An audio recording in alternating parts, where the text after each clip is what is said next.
선택과 칭의, 특별히 장로교 우리 교리 가운데 무조건적인 선택, 칭의, 이런 내용들이 있는데요.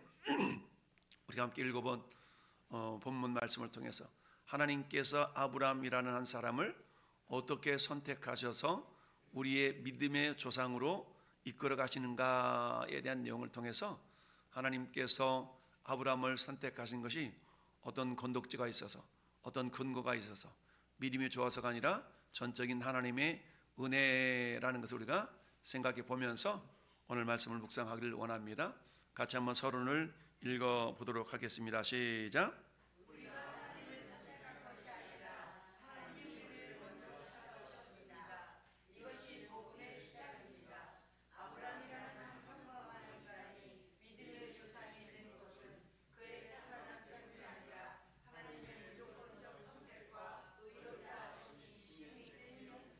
아멘.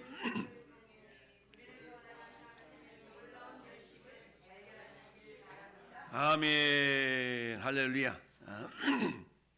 자, 하나님의 열심. 자, 제가 하나님의 열심을 늘 한 단어로 표현할 때 우리 12장으로 이렇게 성경책 펴보시고 5절에 보니까 5절 보면 창세기 12장 5절에 아브라함이 그의 사내 아내 사레와 조카 롯과 하란에서 모은 모든 소유와 얻은 사람들을 이끌고 가나안 땅으로 가려고 떠나서 마침내 가나안 땅에 들어갔더라 라 그랬죠.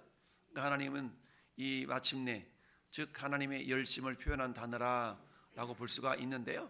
자, 우리가 하나님을 선택한 것이 아니라 하나님이 우리를 먼저 찾아오셨다. 우리는 그런데 처음에 시작할 때는 내가 선택한 것 같거든요. 제가 20살에 예수님을 믿고 제발로 걸어서 예배당을 찾아갔거든요. 그런 거 보면 분명히 내가 먼저 선택한 것 같아. 근데 제가 하나님을 찾아서 예배당을 찾아간 것은 아주 먼 옛날 이미 하나님께서 나를 위하여서 그 누군가 기도하는 사람이 있었다. 저는 그분이 누구냐면 저희 큰댁 할머니, 머리가 하얘가지고 제가 5살, 6살 때 보면 우리로 말하면 주일이죠. 그걸 주일날 그 광목, 하얀 광목천에다가 보리쌀 막 넣어가지고 연보하러 가신다고 이거 이렇게 가셨던 그게 어렴풋이 기억이 나요. 그러니까 그 집에 누구도 예수 믿는 사람이 없었는데 그 할머니만 머리 하여가지고 그 2kg 되는 살이 오리 되는 그 거리를 이렇게 보리쌀 이고 예배드리러 가셨던 그 기억이 어릴 때 나는데요. 근데 이제 커서 우리 큰어머니가 늘 하셨던 말씀이 아니 자기 집 친손주들도 3명, 4명씩이나 있는데 꼭 저를 위해서 기도하셨다고 이런 말씀을 좀 가끔 하시던데 아마 그 기도 덕택에 하나님의 은혜가 나한테 이렇게 빨리 임하지 않았나 이런 생각을 해봅니다. 그래서 제가 제 발로 예배당을 찾아간 것 같았지만 그것은 이미 아주 먼 옛날에 저를 위해서 하나님이 이미 선택했고 나를 위해 기도해 주는 사람이 있었다. 할렐루야. 마찬가지 여러분들이 예수 믿고 하나님의 자녀가 된 것도 마찬가지입니다. 그 누군가가 나를 위해서 기도한 자들이 있어서 그 기도의 열매로 하나님의 은혜를 경험하는 거거든요. 할렐루야. 그래서 우리가 하나님을 선택한 것이 아니라 하나님이 우리를 먼저 찾아오셨다. 그러니까 세상에 많은 종교들이 있잖아요. 세상의 종교와 기독교의 아주 큰 차이점이라는 건 그거거든요. 세상의 모든 종교들은 뭡니까? 내가 신을 찾아가는 겁니다. 신을 찾아가. 돌을 닦아야 되고 어느 수준까지 막 수고를 해야 되고 그래야만이 어떤 그 지경에 도달하게 되는 것이죠. 우리 불교도 부처가 된다는 것은 뭡니까? 어느 득도, 도에 이를 때에 결국 부처가 되는 것 아니겠어요? 그런데 우리 기독교라는 건 뭡니까? 기독교라는 것은 내가 이 자리에 있음에도 불구하고 저 높고 높으신 하나님이 낮고 낮은 자를 찾아오신 사건.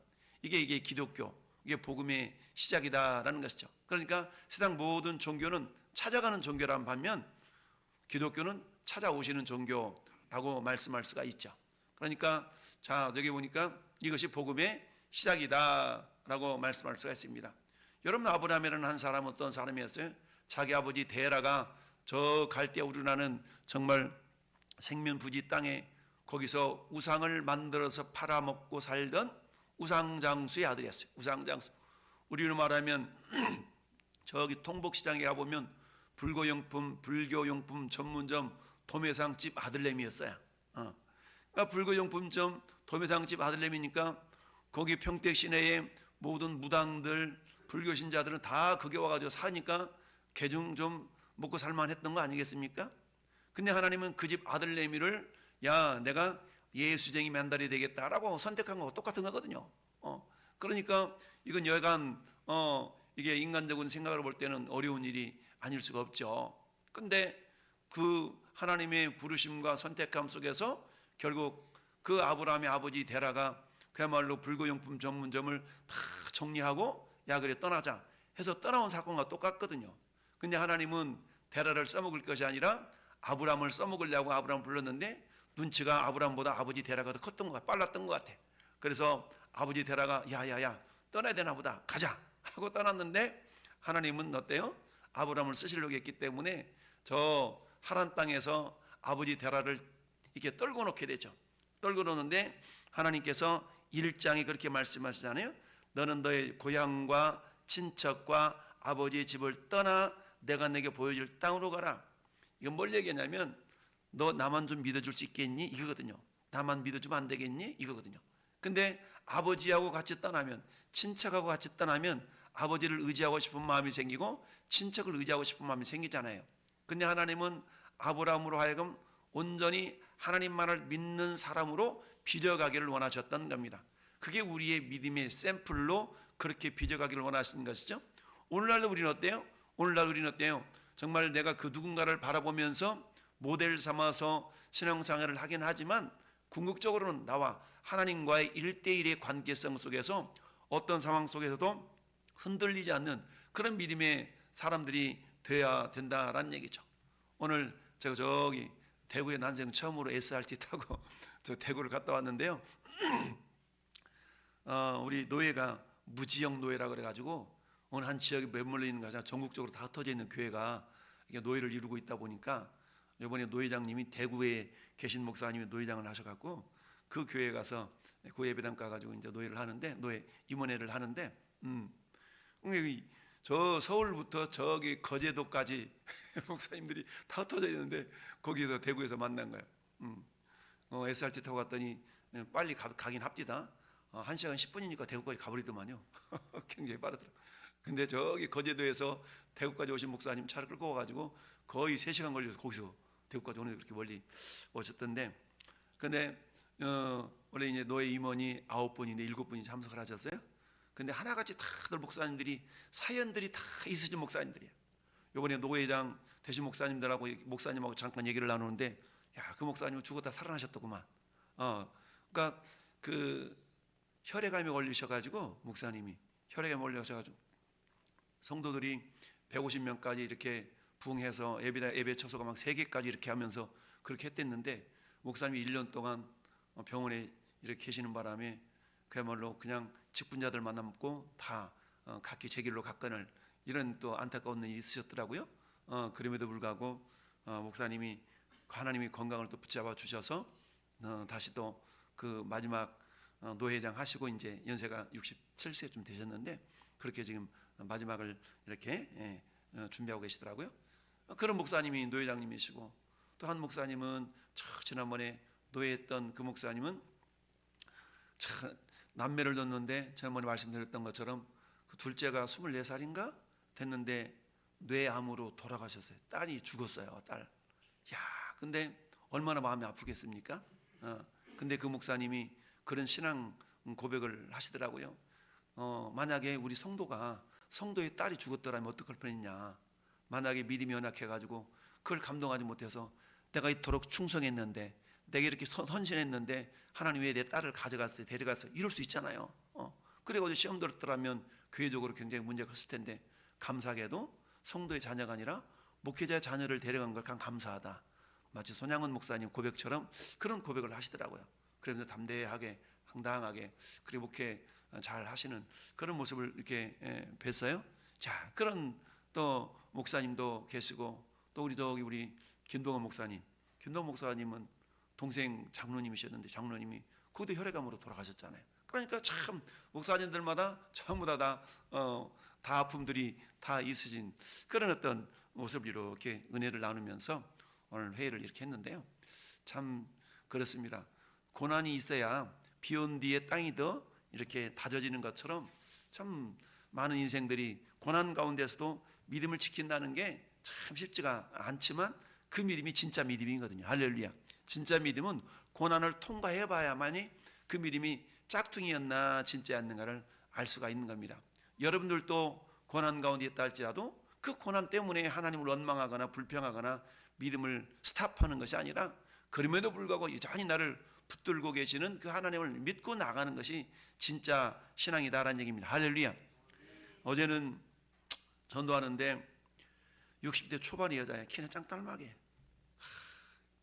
제 앞에 와가지고 또 태클을 걸면서 전도를 방해하든지, 아니 그 아침 시간에 와가지고 그렇게 욕을 해가면서 싹권 목사니 도둑놈이니 이러면서 막 그래서 방해하지 말라고 그랬더니 막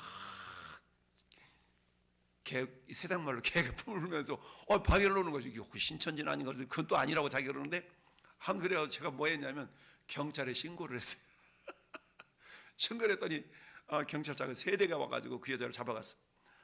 와, 방해를 하든지 힘으로야 제가 한 주먹 깜도 안 되는 그런 사람인데, 그럼 큰일 나잖아요. 폭력행하면, 행사하면.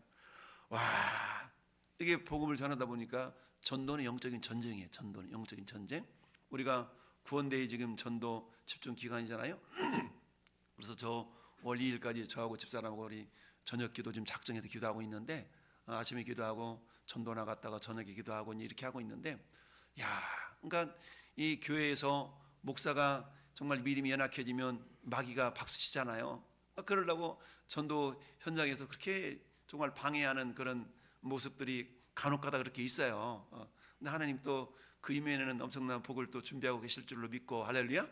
그런 사건이 있을 때마다 하나님은 어떤 복을 주시려고 이러시나 이런 생각을 하는데, 아무튼 그럼에도 불구하고 전할 수 있다는 그것이 너무나 감사하고, 오늘 저를 목사로 선택을 해서 그런 일을 할 수 있도록 하신 것에 대해서 감사하고, 그게 저기 있는 것처럼 뭐 조건이 있어서가 아니잖아요. 하나님이 그 한 목사 너 보아하니까 너는 목사 할 만하구나, 내가 너 목사 시켜줄게, 이래서 된 게 아니거든요. 왜냐하면 저는 저를 잘 알아요. 그러니까 이놈은 목사 만들어 놓지 않으면 세상으로 이게 도망갈 놈이기 때문에 저를 목사 만들어 가지고 꼼짝달싹 못하게 이게 붙들어 놨는데, 어쨌든 그게 하나님의 은혜라고 말할 수 있습니다. 그래서 정말 하나님의 놀라운 열심, 그야말로 저나 여러분들이 믿음이 그 수준에 이르기까지 하나님은 쉬지 않고 계속적으로 여러분을 이렇게 이끌어 가신다는 사실을 믿으시기를 바랍니다. 자, 그렇습니다. 자, 그래서 무조건적인 선택이라는 건데, 무조건적이라는 것은 조건이 나에게 있지 않다는 거거든요.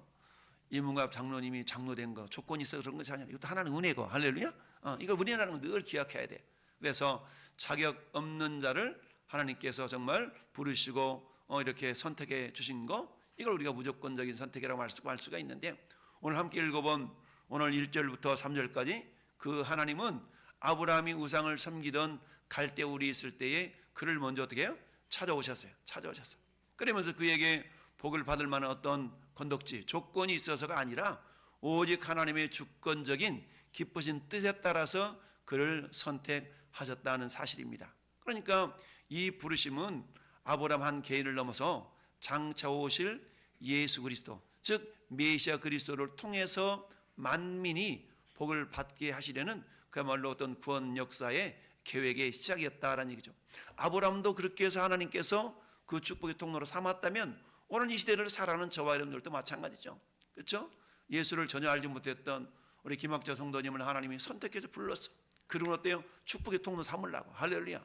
이게 은혜라는 얘기입니다. 참, 이게 시작이라는 얘기죠. 그러니까 우리의 구원 역시 어떤 행위의 결과가 아니라 창세전에 이미 그리스도 안에서 우리를 택하신 하나님의 전적인 은혜라는 것을 우리가 잊지 말아야 됩니다. 할렐루야. 근데 믿음이 어릴 때는요, 믿음이 연약할 때는 내가 뭔가를 했기 때문에 그런 것처럼 느껴져요. 믿음이 어릴 때는.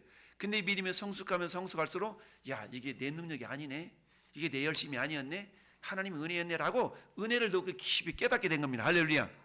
그래서 사도 바울도 뭐라고 고백했습니까? 나의 나 된 것은 하나님의 은혜다라고 고백하고 있잖아요.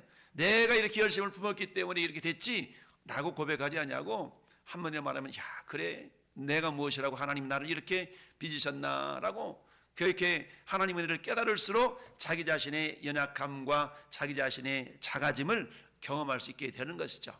자, 저 말씀 우리가 기억하면서 다시 한번 점검해 볼 건 뭐냐? 하나님 우리를 선택하신 이유는 뭐라고요? 우리가 준비됐기 때문이 아니라 하나님의 은혜를 베풀기로 먹기 때문에 결정하였기 때문에 그렇다는 얘기죠. 자, 은혜를 베풀기로 결정하셨어요. 할렐루야. 그러니까 어때요? 그 근거가 나에게 있지 않기 때문에 때로는 우리는 어때요? 흔들릴 수가 있거든요. 요동할 수가 있어. 변덕스럽잖아요. 사람은. 그럼에도 불구하고 하나님은 어때요? 여전히 변함없이 당신의 뜻을 그냥 꾸역꾸역 이루어 나가시는 것이죠. 이게 하나님이 우리를 무조건적으로 선택하신 어떤 이유와 결과라는 것이죠. 그럼 우리가 한번 점검해 볼 것은 뭐냐? 나는 여전히 조건적인 신앙을 가지고 있지는 않은가? 우리 미리 어릴 때 이렇게 돼요. 미리 어릴 때는 내가 이렇게 했으니까 우리가 뭐 금식기도 하면 하나님 내 금식기도 했으니까 이렇게 해주세요. 이 조건적으로 이렇게 요구할 수는 있어요. 근데 지나놓고 보면은 조건적인 신앙이 아니라 우리는 어때요? 은혜에 때밀려서 처음에는 앞뒤가 바뀐 거예요. 내가 이렇게 했기 때문에 하나님이 이렇게 해주신 것 같은 그런 느낌을 받아요. 처음에는. 근데 신앙이 연륜이 깊어지면 깊어질수록 그게 아니라 주님의 은혜가 이렇게 있으니까 내가 이렇게 해야지 라고 거꾸로가 되는 겁니다. 자, 그래서 우리 마중물이라는 게 있죠. 마중물. 자, 이 마중물. 어떤 사람이 사막을 건너는데 막 가서 어디 가봤더니 여기가 뭐라고 있더니 마중물 있잖아요. 마중물. 요 물은 마시지 말고 요만큼은 반드시 남겨놓아야 됩니다. 그 요 물을 가지고 몇 킬로를 가면은 거기에 펌프가 있습니다. 라고 할게 그 물을 다 마셔버리면 펌프를 작동 못 시키니까 그 물을 가지고 저 몇 킬로 가서 펌프에다 부어가지고 막 깔짝깔짝해서 올려 보여야 돼. 여기 마중물이라고 해요. 마중물. 이 마중물이 없으면 저 깊숙이 빠져있는 물을 끌어올릴 수가 없잖아요. 마중물. 그래서 그 마중물 때문에 저 깊이 있었던 물이 올라오는 것 같아. 근데 결국 나중에는 어때요? 펌프로 끌어올리면서 나중에는 또 마중물을 거꾸로 준비하게 되는 그런 모습이 있는 것이죠. 우리 신앙이 그런 거거든. 우리 신앙이 처음에는 내가 이렇게 했기 때문에 하나님의 막 은혜를 부어주시는 것 같아. 근데 그게 아니라 하나님의 은혜가 있기 때문에 그 은혜에 내가 어떻게 때밀려서 우리 신앙생활이 그렇게 되어지는 것이죠.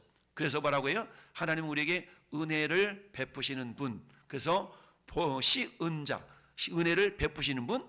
우리는 그 은혜에 보답하며 살아가는 자, 보은자라고 표현할 수 있죠. 그러니까 우리가 어릴 적 신앙이 아니라 믿음이 자랄 때는 조건적인 어떤 그런 신앙의 자세가 아니라 하나님 내가 이렇게까지 했는데요가 아니라 주님 제가 부족해서 연약해서 하지는 못하지만 어떻게 하면 내가 주님의 은혜에 보답할 수 있을 것인가요? 라는 그런 질문을 늘 자기 자신에게 이렇게 돌아볼 수 있어야 됩니다. 할렐루야.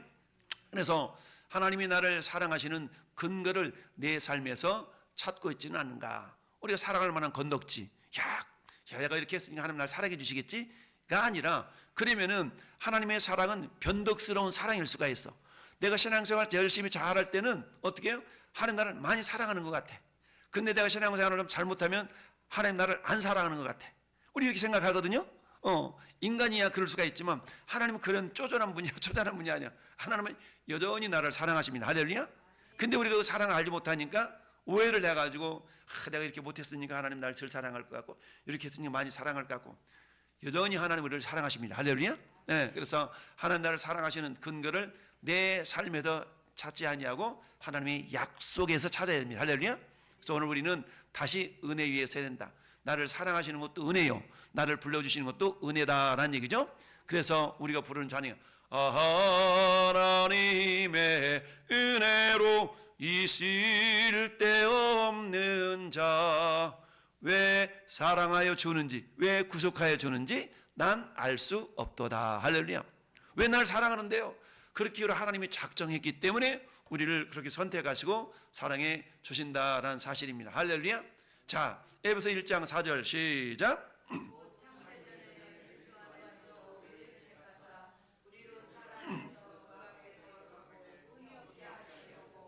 네.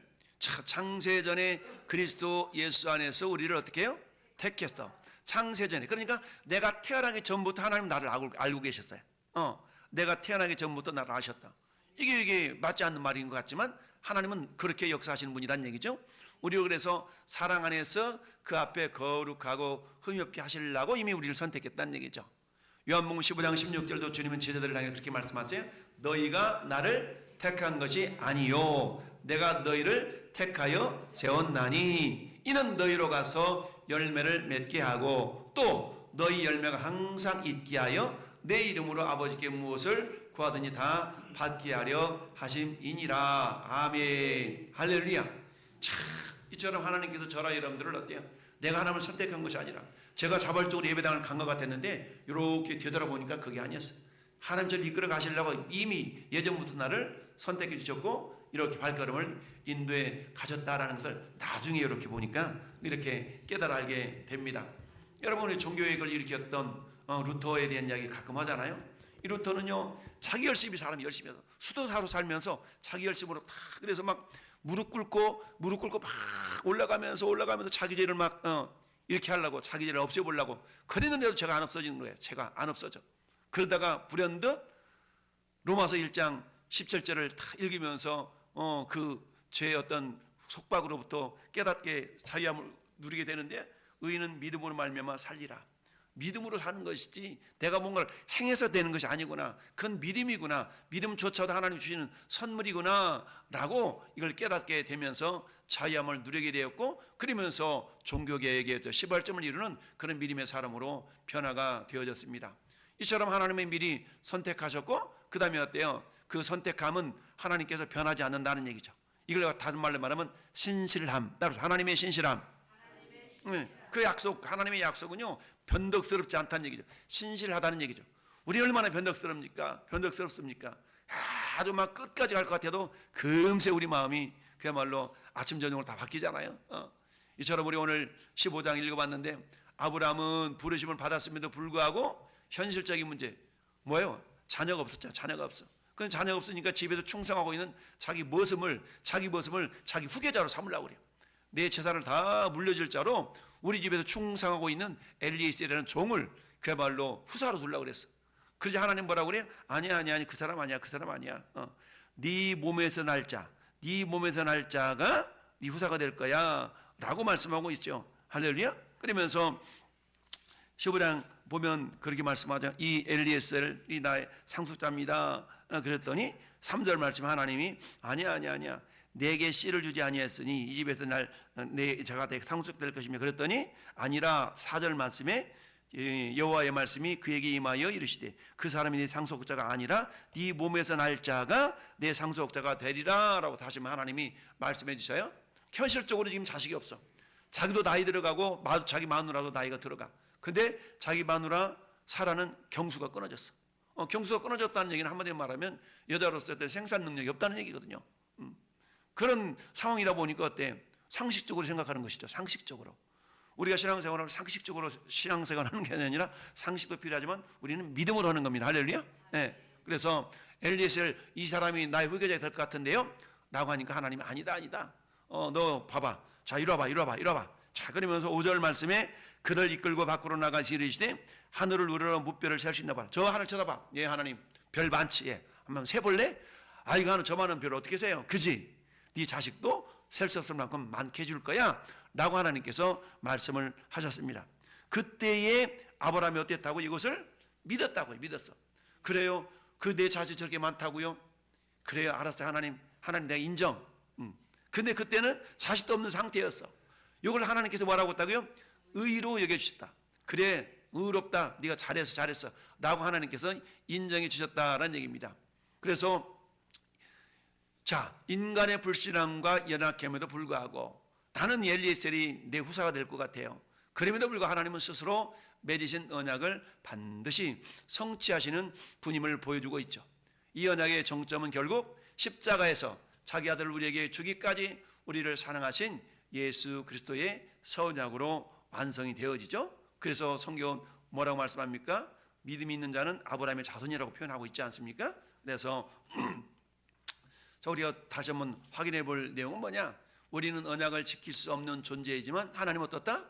반드시 지키시는 분이다. 우리가 여기서 우리가 뭡니까? 그야말로 횃불 언약으로서 여러 번 묵상해 봤죠? 횃불 언약. 이 당시에 A 족속과 B 족속이 약속을 맺는데 족장들이 나와요. 족장들이 나와가지고 자기가 잡은 짐승 한 마리씩 끌고 오는 거야. 그리고 그 짐승을 배를 다 갈라가지고 두동강을 내놔. 이 사람도 자기 가져온 짐승을 두동강을 내 가운데 놓고 손잡고 지나가는 거야. 그래가지고 너와 나와 맺은 약속이 있지, 이 약속을 어기면 이 짐승이 두동강을 나는 것처럼 서로 죽는다라는 그런 약속을 맺었던 겁니다. 그러니까 하나님도 마찬가지. 하나님도 아브라함과 약속을 맺으시는데, 근데 하나님과 아브라함이 약속을 맺었으니까 같이 가야 되잖아요.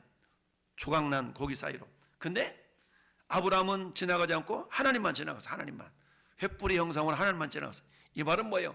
내가 만약에 약속을 안 지키면 내가 이와 같은 존재가 된다. 근데 하나님은 죽을 수 없는 존재이니까 반드시 어떻다? 약속을 이루시겠다는 얘기죠. 이렇게 하나님께서. 그래서 하나님이 약속보다 현실을 더 크게 보고 있지는 않는가. 우리는 어때요? 하나님께서 무엇라고 약속하시는가 늘 성경을 통해서 그렇게 우리 볼 수 있어야 됩니다.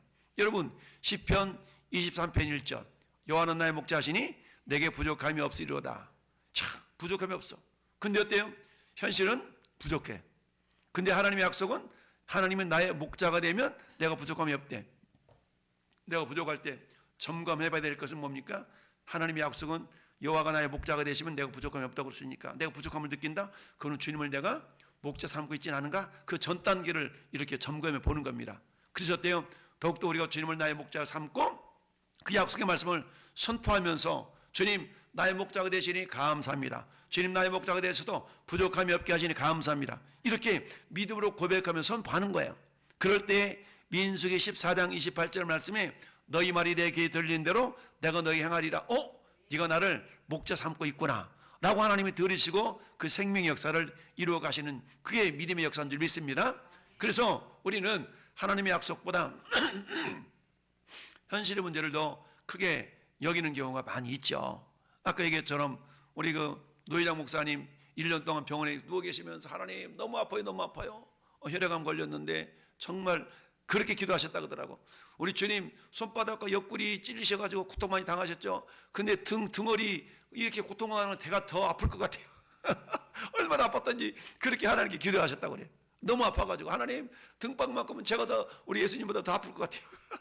이렇게 기도를 하셨대요.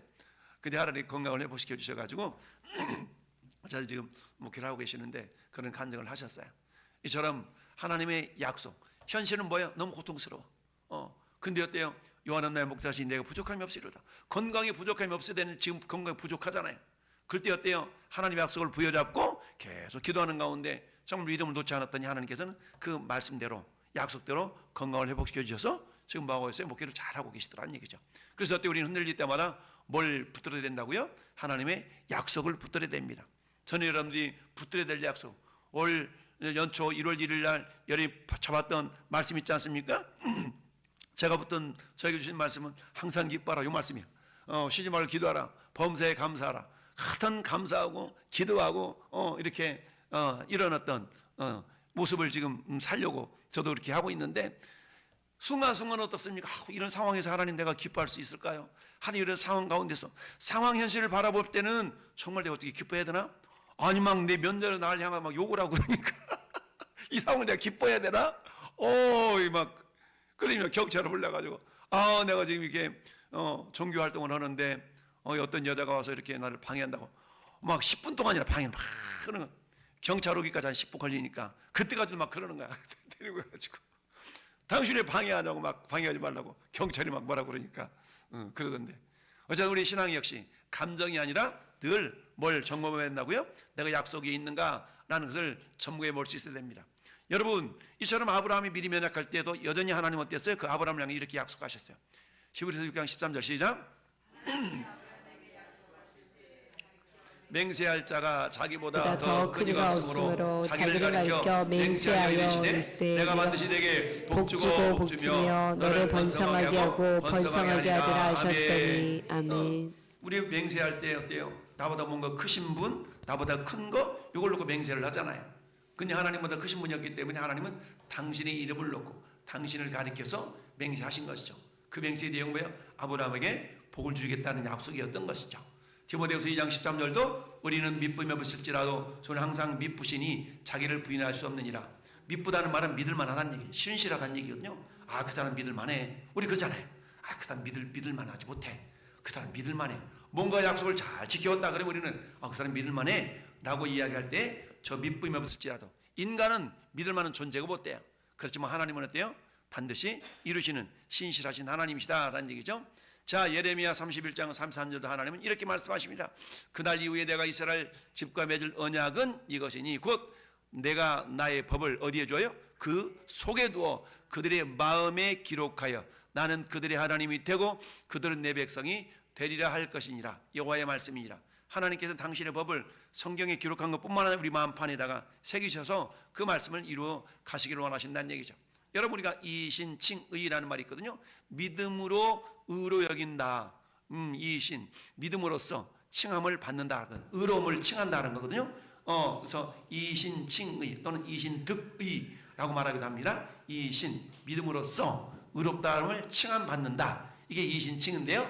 믿음을 의로 여기시는 예수 그리스도의 공로. 자, 오늘 6절 말씀 하나님께서는 그걸 보시고 어때? 의로 여기셨다 그랬죠? 자, 아브라함이 여호와를 믿으니 하나님 것을 그의 의로 여기셨다. 여기서 믿음이라는 건 뭐예요? 아브라함의 심리적 확신이 아니라 약속하신 분의 신실함을 붙드는 태도란 얘기죠. 우리는 그런데 자칫 신앙을 내 감정에다가 이렇게 두는 경우가 있어요. 내가 막 충만해가지고 막 찬양도 잘하고 예배도 잘 듣고 그러면 막 내 믿음이 아주 막 굳건한 것 같아. 그러다가 자그마한 시험거리 때문에 우리가 푹 죽잖아요. 그럼 내 믿음이 어디로 다 가버렸어. 그 뭐요? 내 감정과 내 상황의 믿음을 확인하려고 그러면 안 돼. 상황과 감정은 언제든지 변해. 변하지 않는 것은 하나님의 약속의 말씀입니다. 그러니까 믿음은 우리가 변하지 않는 하나님의 말씀에 우리가 근거해서 믿음을 점검해 볼 수 있어야 됩니다. 할렐루야.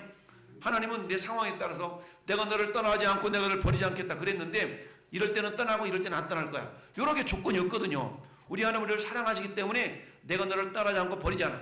내가 비록 하나님을 외면하고 있다 할지라도 지금 여전히 우리를 붙들고 계시는 분이에요. 할렐루야. 이걸 우리가 잊어서는 안 돼. 그래서 하나님의 약속하신 그 하나님의 신실하심을 붙드는 것이 어떤 믿음, 기본적인 믿음이라는 얘기죠. 여러분, 저 옛날에는 저기 항구마다 뭐가 있어요? 저 앞에 등대가 있었죠. 등대. 옛날에 등대를 기름으로 불을 떼가지고 불을 이렇게 비치는 그런 시대가 있었거든요. 근데 등대지기가 아무리 열심히 등대를 지킨다고 해서 그 빛이 나가는 것이 아니라 그 빛을 타오르게 하게끔 하는 그 기름이 술술 제공되기 때문에 그 불을 밝혀서 등불이 저 등대빛이 빛이 멀리까지 나가는 거 아니겠습니까? 마찬가지 내가 열심히 있을 때는 뭔가 되는 것 같고 열심히 없을 때 안 되는 것 같은 것이 아니라 여전히 내 안에서 그야말로 저 등대가 불을 지필 수 있도록 제공되는 기름처럼 우리 안에서 성령님이 나를 그렇게 붙들고 계신다는 것을 우리가 잊지 말아야 됩니다. 자, 이것이 뭐라고요? 신실하심을 붙드는 태도란 얘기죠. 이걸 우리가 뭐라고 그래요? 이걸 믿음이다라고 말할 수 있는 것이다. 그래서 이것이 바로 구약에 나타난 복음 즉 칭의의 핵심이라는 얘기죠. 우리는 스스로 의로워질 수는 없으나 우리의 죄를 대신 짊어지신 예수 그리스도를 믿을 때에 그분의 의로움이 우리에게 전가된 겁니다. 그러니까 이걸 갖다가 전가된 의라고 표현하죠. 칭의라는 그거거든요. 내가 의로워서 의로운 것이 아니라 우리 주님이 그렇게 하시겠다고 하는 걸 내가 믿어드릴 때에 인정해드릴 때 그래 잘했어 라고 주님의 의로우심이 우리한테 전가되어지는 겁니다. 그래서 칭의는 나의 성취가 아니라 그리스도께서 십자가에 이루신 완전한 의를 선물로 받는 것이다 라는 걸 우리가 기억할 수 있어야 됩니다. 이걸 다시 점검해 본다면 우리는 우리 행위가 아니라 그리스도를 믿음으로 의롭다함을 받는다. 할렐루야. 이미 우리 주님은 모든 걸 다 이루셨어요. 내가 죄사함 받아서 하나님의 자녀가 된 것은 내가 이렇게 했기 때문에가 아니라 이미 예수님께서 우리 모든 죄를 다 담당하시고 이사야 53장이 나타냈지 않습니까? 우리 모든 죄악을 예수님께 담당시키셨다. 할렐루야. 그 담당의 은혜로 이걸 인정할 때에 우리가 의롭다함을 받는 것이죠. 자, 이렇게 본다 그러면 우리는 뭘 점검해 봐야 돼요? 여전히 내 자신을 의지하고 있는 것인가? 아니면 우리 주님의 십자가를 붙들고 있는가를 늘 점검해 볼 수 있어야 됩니다. 따라서 우리가 복음이 아니라 내 행위를 붙들고 있지 않는가. 이건 자칫 잘못하면 뭐가 돼요? 내 열심, 내 의로움. 우리가 당연히 열심을 품어야 됩니다. 그러나 그 열심이라는 것은 주님이 밀어주시는 힘으로 열심을 해야 돼요. 할렐루야. 밀어주심으로. 우리가 왜 그러잖아요. 그 마차가 말을 끄는 그런 형국이 돼서는 안 된다고 그러잖아요. 말이 마차를 끌어가야 돼. 근데 마차가 말을 끄는 그런 형국이 되면 안 되는 것이죠. 이게 지금 오늘 우리 한국의 현실 이런 부분이 그렇게 되는 것인데 여러분 우리나라 지금 그 환율 가치가 계속 떨어지고 이런 것은 왜 그러냐면은 돈이 너무 많이 풀어져가지고 그래요. 돈이 많이 풀어져가지고 돈이 엄청나 풀어지니까 우리나라 원화 가치가 굉장히 떨어지고 있는 겁니다. 그러면 어떻게 돼요? 원화 가치가 떨어진다는 얘기는 이 돈이 너무 많이 풀어지니까 돈의 가치가 떨어지니까 상대적으로 뭐가 올라가요? 물가가 올라가는 거예요. 물가가 올라가. 그러면 월급쟁이들은 월급은 별로 안 오르는데 물가가 올라가니까 상대적으로 삶이 더욱더 팍팍해지는 거거든요. 근데 우리 지금 주가 지수가 얼마예요? 뭐 관심도 없어가지고 모르겠지만 지금 6,200 뭐 300 올라가요. 6,200, 300 올라가. 그러면 사람들한테 주가 지수 올라가니까 좋다고 그러잖아. 근데 주가 지수를 올리는 방법이 두 가지. 아까 얘기한 것처럼 지금 형국은 어떤 형국이냐면 마차가 말을 끄는 형국이야. 마차가 말을 끄는 형국. 그러다 보니까 주가지가 높으니까 우리나라 잘 되는 것보다 그러는데 실질적으로 그렇게 해서 잘 되는 것이 아니라 우리나라 주가 지수를 지금 끌어올리는 것 중에 한 가지가 저기 삼성전자하고 하이닉스 두 개가 우리 주가의 주식의 어떤 주식시장의 40%를 장악하고 있거든요. 그러면 여차하면 어떻게 돼? 이거 떨어질 수가 있는 거야. 계속 돈을 풀어가지고 인공적으로 인위적으로 막 이 부양시키고 있는 그런 모습인데 굉장히 지금 위험한 그런 상태에 있거든요. 이미 IMF나 이런 세계 경제기구나 이런 데서 굉장히 우리나라를 지금 뭐하고 있어요? 굉장히 주의를 주고 있음에도 불구하고 계속 뭐하는 거죠? 돈을 풀잖아. 돈을 풀어. 계속 돈을 풀어가지고 어느 때까지 푸는 거예요? 지방 선거 때까지 푸는 거야. 돈을 막 풀어가지고 야 좋다. 공짜로 돈 주니까 또 뭐 여기 전쟁 위로금도 준다며. 공짜로 돈 주는 게 얼마나 좋아. 이게 돈 주면 어떻게 됩니까? 받는 사람이 좋은 것 같지만 돈이 풀어지면 결국 두 가지 문제가 발생하는 첫 번째 물가가 올라가 돈이 막 풀어지니까 둘째 우리나라 빚이 늘어나. 여러분 대한민국 역사 70년 가운데 600조의 부채가 여러분 문재인 대통령은 4년 동안에 400조가 늘었어요. 그러니까 1000조가 됐어. 이재명 대통령이 1년이 채 안 됐는데 지금 얼마 올라갔어요? 200조 300조 늘어났어? 그럼 나는 그냥 대통령 끝나버리면 돼. 그 빚을 누가 다 갚아야 돼? 우리 후손들이 다 갚아야 돼. 공짜로 돈 준다는 거에 너무 좋아하지 말고 돈을 안 줄 수 있도 안 주고 그냥 긴축재정하고 신축재정해서 이렇게 돈이 안 풀려서 우리가 원화 가치가 올라가도록 해야 되는데 그냥 막 풀어주니까 많이 좋다는 거야. 많이 좋대. 참 정말 한치 앞을 알지 못하는 게 우리 인간인데 어쨌든 정말 잘 해야 되는데 안타깝습니다. 그래서 내 복음이 아니라 내 행위로 붙들고 있지 않은가. 사람들은 껍데기만 보고 잘 되고 있다고 믿는데 실질적으로는 비면에 어떤 그런 것들이 있는데 그걸 우리가 나라를 위해서 많이 기도를 해야 됩니다. 그래서 우리한테 다시 그리스도를 붙들어야 된다. 내 행위나 정말 이런 어떤 것들을 붙들지 않냐고 하나님의 약속을 붙드는 그런 모습이 있어져야 된다는 얘기죠. 갈라디아 2장 16절을 읽어봅시다. 시작. 는 것은 율법의 행위로 말미암이요 오직 예수 그리스도를 믿음으로 말미암을 줄을 알므로 우리가 그리스도를 믿나니 이는 우리가 율법의 행위로서 아니고 그리스도를 믿음으로써 의롭다 함을 얻으려 함이라. 율법의 행위로서는 의롭다 함을 얻을 육체가 없느니라. 아멘. 율법으로서 내가 뭔가 열심을 했는데 하다 보면 하나까지 또 부족한 거야. 욕을 했어. 그럼 욕이 또 부족한 거야. 그걸 가지고 우리가 의로워질 수 없다는 얘기입니다. 온전한 예수 그리스도를 믿음으로써 우리가 의로워질 수 있다는 것을 우리가 기억하면서 결론을 봅니다. 구원은 하나님의 전적인 붙드심의 은혜다라는 우리가 기억할 수 있어야 됩니다. 아브라함을 부르시고 의롭다 하신 하나님이 오늘 저는 여러분들의 아버지가 되시고 우리 하나님 아버지라고 그러죠? 우리의 구원은 흔들리지 않습니다. 왜냐하면 그 시작이 나의 선택이 아니라 하나님의 어떤 무조건적인 선택이었고 그 과정이 나의 노력이 아닌 그리스도 의로 덧입혀지기 때문이다. 할렐루야. 이 놀라운 은혜 앞에 우리가 겸손하게 그러니까 더 겸손하게 열심을 품는 겁니다. 열심을 품었기 때문에 저런 결과가 빚어지는 것이 아니라 하나님 무조건적으로 나를 선택했고 하나님의 의를 덧입혀 주신 것에 대한 은혜 때문에 그렇다면 내가 신앙생활을 어리버리면 안 되겠네. 그 하나님 은혜가 큰데 내가 더 열심을 품어야지. 나는 그런 의미에서 열심을 품어야 되는 것이지 내가 열심을 품어야만이 의로워지고 열심을 품어야만이 주님은 나를 더 이뻐하고 이런 근거는 아니라는 겁니다. 할렐루야. 그러니까 우리가 앞뒤가 바뀌어진 그런 신앙생활이 아니라 정말 하나님이 나를 무조건적으로 선택해서 하나님의 자녀 삼아주시고 어떤 이는 목사로 어떤 이는 장로로 권사로 집사로 다 태워진 이 모든 것들이 뭐라고요? 하나님 은혜라는 얘기입니다. 은혜. 할렐루야.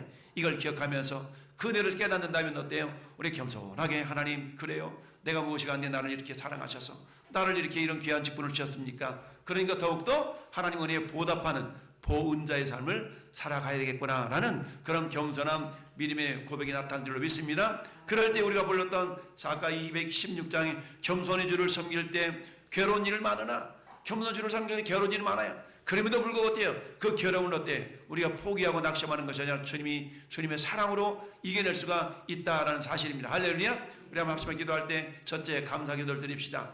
시작. 자격 없는 나를 창세전에 택하시고 구원의 은혜를 베풀어 주심에 감사하게 하소서. 믿음의 경주 시작. 현실의 고난과 결핍 속에서도 아브라함처럼 하나님의 약속 끝까지 신뢰하게 하소서.